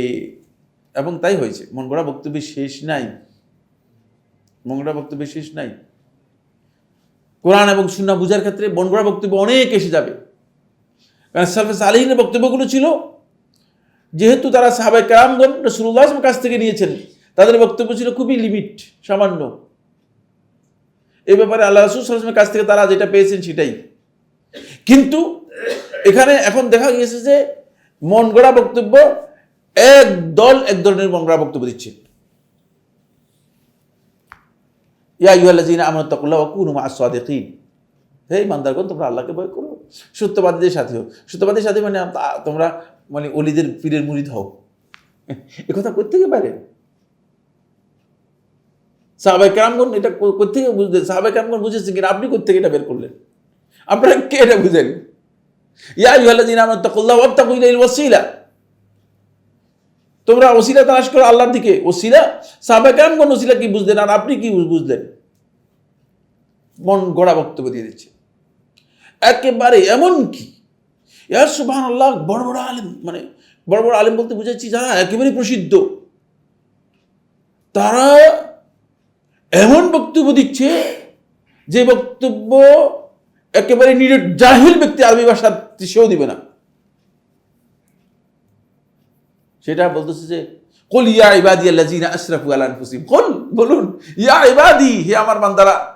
বলে আমরা যারা আছি উম্মত, এরা আসলে উম্মত না, এরা বান্দা, রাসূলের বান্দা। নাউযুবিল্লাহি মিন যালিক। আল্লাহ তাআলা রাসূলকে বলতেছেন ইয়া ইবাদি, আপনি তাদেরকে বলেন আমার বান্দারা। সুতরাং আমরা হচ্ছি রাসূলের বান্দা।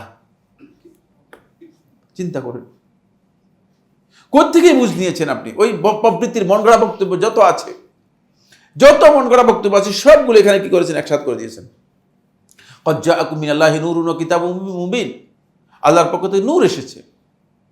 নূর এসেছে, এটা খুবই সহজ। মানে এখন রাসূল সাহেব নূরের তৈরি গিয়ে আয়াতের মধ্যে কোন জায়গায় পেয়েছেন? কোন জায়গায় বলছে? কে বলছে?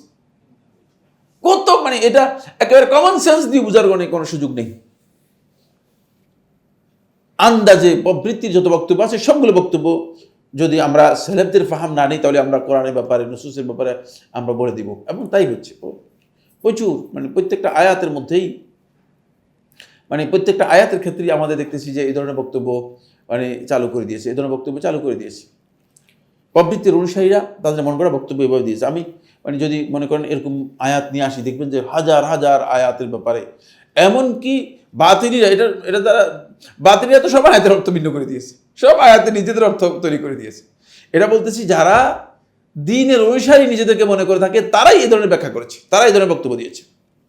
3 নম্বর পয়েন্ট হচ্ছে এর ফাহাম থেকে আমরা দূরে সরে যাই কোরআন এবং হাদিস বুঝার ক্ষেত্রে, তাহলে সেটা আমাদেরকে ইউআসসিলু ইলাল খিলাফিল মাজমুম ওয়াল ইফতিরাকিল মাজমুম, এটা খেলাফ, যেটা ইখতিলাফ, যেটা মানে বিরোধ, নিকৃষ্টতম, তিরস্কৃত, নিন্দিত বিরোধে চলে যাবে এবং নিন্দিত ফিরকাবন্দির দিকে চলে যাবে, ইফতিরাকের দিকে চলে যাবে। ফলে যেখান থেকে সালাফদের বুঝকে কি করা হয়েছে? অ্যাভয়েড করা হয়েছে। যেখান থেকে সালাফদের বুঝকে বাদ দেওয়া হয়েছে, ম্যানেজ করা হয়েছে, সেখান থেকেই আল খেলাফুল মাজমুম মুসলিম উম্মার উপর অবধারিত হয়ে গেছে। নিন্দিত, নিকৃষ্টতম ইখতিলাফ এবং ফেরকাবন্দি, ইফতিরাক তৈরি হয়েছে। ফলে এখন এই দল আরেক দলকে মানে মোটেও দেখতে পারে না। খেলাফের একটা জায়গা আছে, ইখতিলাফের কিছু বিষয় আছে যেখানে ইখতিলাফ করার বৈধতা আছে, কিন্তু এখন আর বৈধ ইখতিলাফের মধ্যে না, অবৈধ ইখতিলাফের মধ্যে চলে গিয়েছে, অবৈধ মন গড়া ইখতিলাফের মধ্যে চলে গিয়েছে। নিন্দা, যেটা খুবই নিন্দনীয় ইখতিলাফ, সেই ইখতিলাফের মধ্যে চলে গিয়েছে, যেটা আমাদের মধ্যে বিরোধ তৈরি করতেছে, ভয়ঙ্কর ধরনের বিরোধ, যেহেতু সালাফদের বক্তব্যে সে আলাদা বক্তব্য, এখন প্রত্যেকেই তার মন গড়া বক্তব্য দিয়ে একটা বিরোধ তৈরি করতেছে। আপনি একটা খেলাফ নিয়ে আসছেন যেটা সলফে সালিহিনের কাছে মানে পরিচিতই ছিল না, সেটা হলো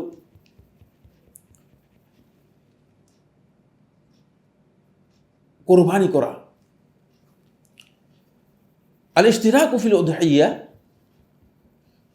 ইসলামী শরীয়তের মধ্যে কোরবানিতে শেয়ারিং করা এটি একেবারেই মুজমা আলাই মাসআলা, আলেমদের কোনো দ্বিমত হয়নি।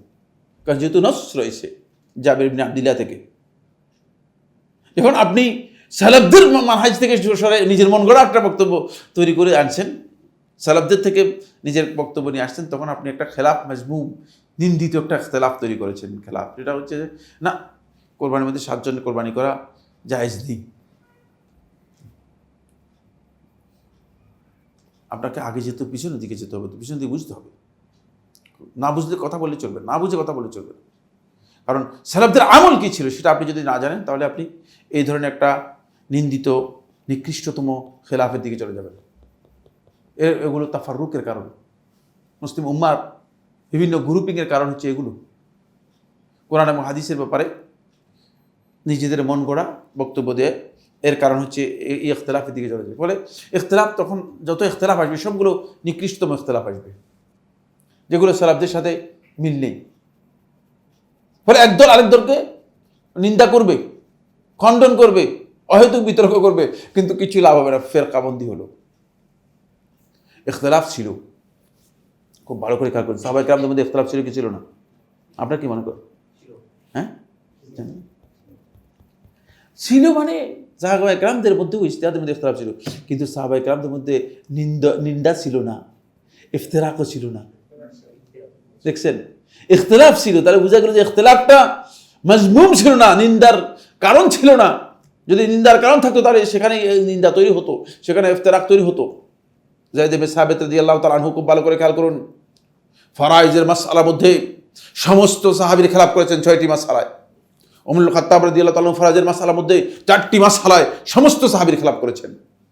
এমনকি যায়েদ রাদিয়াল্লাহু ছাত্র যায়েদ রাদিয়াল্লাহু বলতেছে যে, যায়েদ তুমি যদি মারা যাও তাহলে তো কেউ তোমার বিধান অনুযায়ী তোমার মাসালাটাও, তোমার বন্টনটাও, মিরাজটাও বন্টন করবে না, কারণ কেউ তো তোমার সাথে একমত হয় না। বলছি না হোক,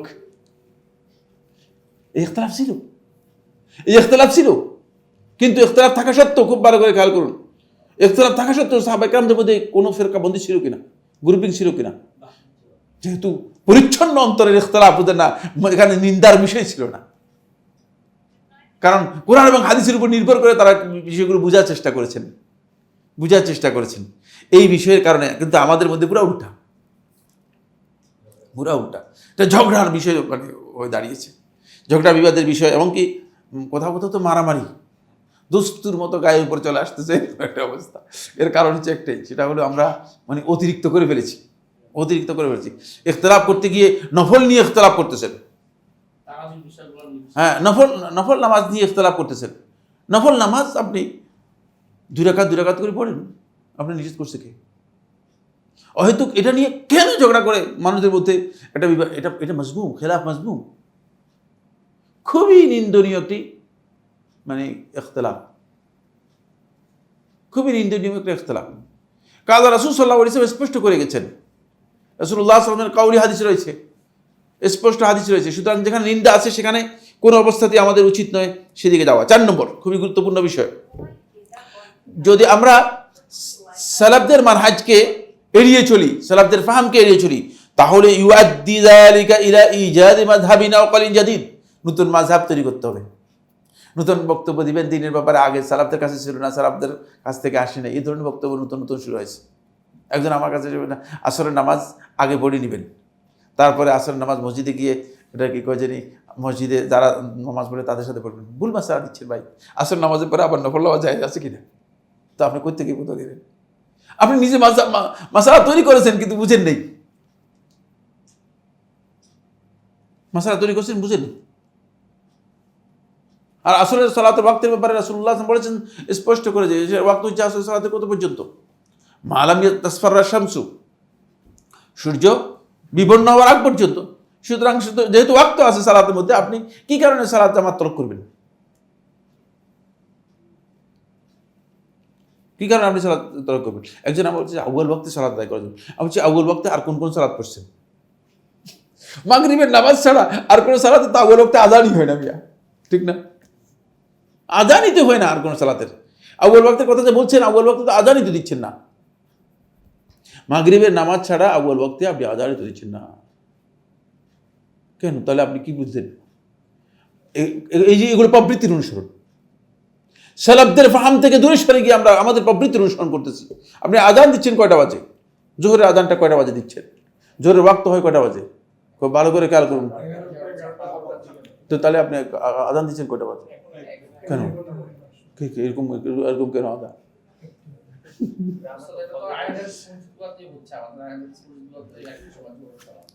এখানে আমার আলোচ্য বিষয় মানে কোনো সুনির্দিষ্ট ব্যক্তি সম্পর্কে আমরা মানে বক্তব্য দিচ্ছি না, কোনো গ্রুপ সম্পর্কে আমরা বক্তব্য দিচ্ছি। আমরা স্পষ্ট বক্তব্য মানে সেটা হচ্ছে নুসুস।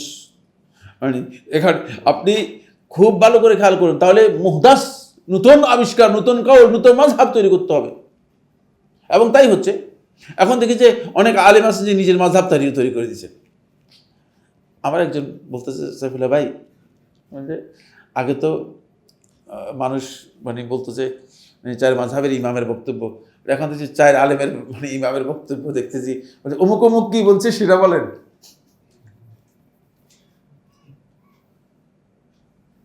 এগুলো অতিরিক্ত বাড়াবাড়ি। সালাফদের ফাহাম থেকে দূরে সরলে এই ধরনের দৃষ্টিভঙ্গি আমাদের মধ্যে তৈরি করবে। নতুন নতুন মাযহাব, নতুন নতুন বক্তব্য আপনি দেবেন। নতুন মাযহাব, নতুন বক্তব্য দেওয়ার কোনো বৈধতা নেই, কারণ সালফে সালেহীন যেটা বুঝেন নাই সেটা আপনি নতুন করে বুঝলেন কিভাবে? নতুন করে আপনি কোথা থেকে বুঝেছেন? সালাফগঞ্জ নুসুস থেকে যেটা বুঝেন নাই সেটা আপনি কীভাবে বুঝেছেন?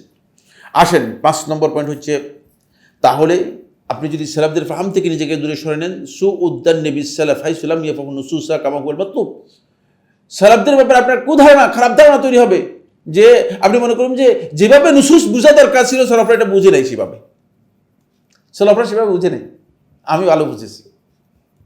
এটা কিন্তু খুবই জঘন্যতম বিষয়। এমনকি এমন বক্তব্য পর্যন্ত আমি শুনেছি, এমন বক্তব্য রয়েছে যে সাহাবা কেরামদেরকে পর্যন্ত তাবদী করা হচ্ছে, বেদাতি মানে বেদাত করেছেন এ ধরনের বক্তব্য দেওয়া হচ্ছে।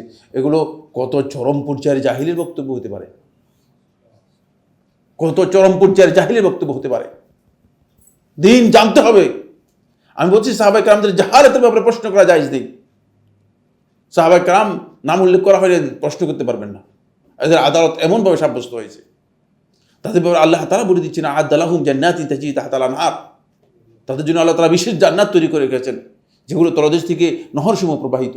তো যাদের ব্যাপারে এই কথা আল্লাহ তাআলা বলছেন ওয়া'আদাল্লাহু কুল্লান ওয়া'আদাল্লাহুল হুসনা, কুল্লান সবার জন্য আল্লাহ তাআলা জান্নাতের কি করেছেন, ওয়াদা দিয়েছেন। তো আপনি কোথায়? আপনি এই জায়গায় কোথায় আছেন? সুতরাং আপনি কেন মানে ভুল কাজের মধ্যে যাচ্ছেন? আসেন এরপরে যে পয়েন্টটি সেটা হলো,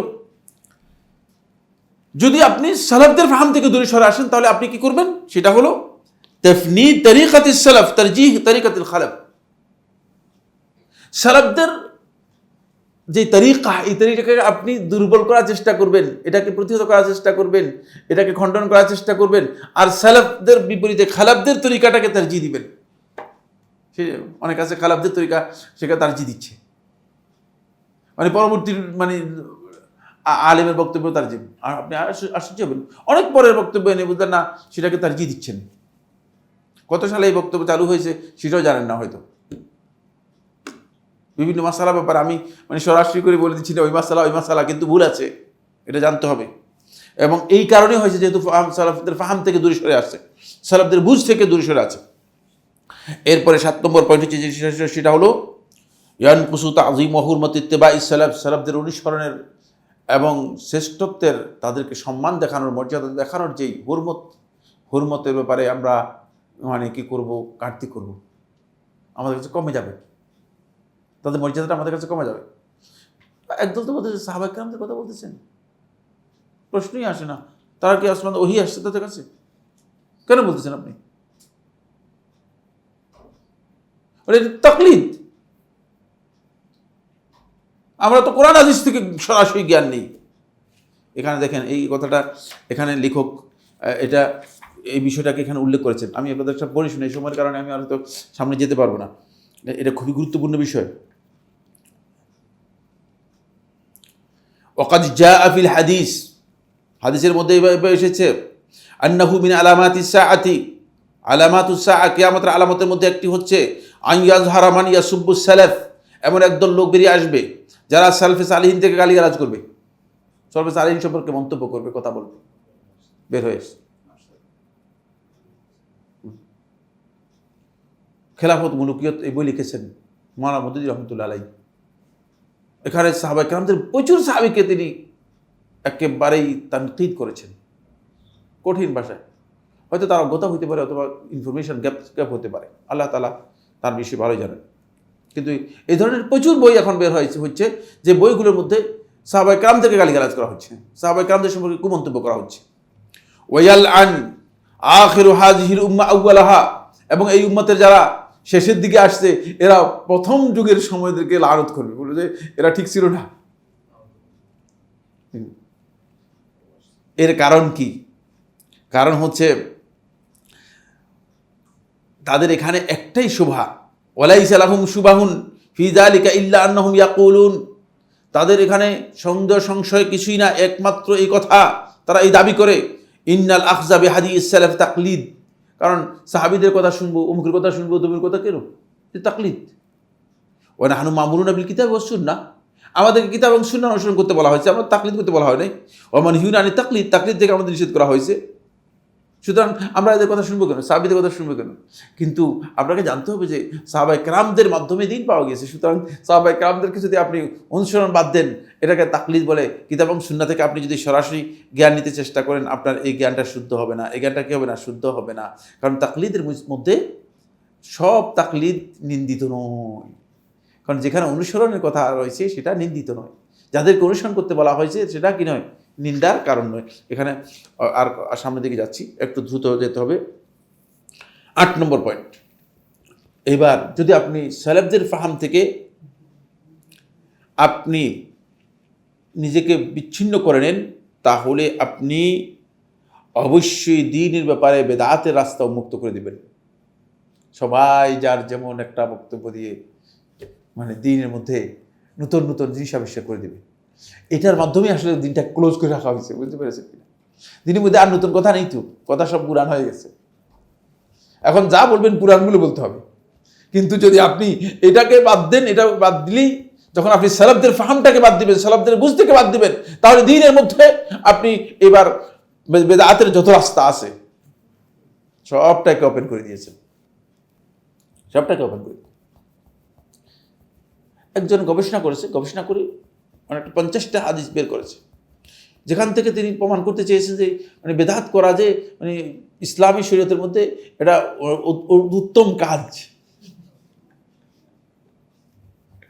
তার মধ্যে প্রথম সহিহ মুসলিমের হাদিস,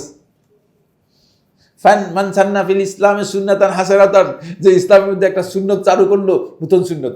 নতুন সুন্নত চালু করলেন কিভাবে? আমি যেটা চালু করছি ভালো কাজ, এটাই তো সুন্নত। এই হাদিস বিশাল ব্যাখ্যা তৈরি করেছে। এই ব্যাখ্যা পুরোটাই হচ্ছে যে যত প্রকারের বেদাত আপনি আবিষ্কার করুন, যদি এটাকে ভালো কাজ হয় তাহলে এটা সুন্নত হয়ে যাবে। যেহেতু আল্লাহ রাসূল সাল্লাল্লাহু আলাইহি ওয়াসাল্লাম এটাকে সুন্নাতান হাসানাতান বলেছেন, মানে উত্তম সুন্নত। সুতরাং ভালো কাজ যেহেতু আপনি চালু করেছেন, এটা সুন্নত, উত্তম সুন্নত। নাউযুবিল্লাহি মিন যালিক। 9 নম্বর হচ্ছে সাহাবায়ে কেরামদেরকে আল্লাহ রাসূল সাল্লাল্লাহু আলাইহি ওয়াসাল্লাম যেহেতু শুহাদা ওয়া আদিল্লাহ লিমারিফাতি মা'ইয়ারিল হক, হকের মেয়ার বুঝার জন্য সাহাবায়ে কেরামদেরকে রাসূলুল্লাহ সাল্লাল্লাহু আলাইহি ওয়াসাল্লাম সাক্ষী এবং দলিল হিসেবে রেখে গেছেন। সুতরাং সাহাবায়ে কেরামদের ফাহামটা এখানে এই জন্যই অপরিহার্য আমাদের।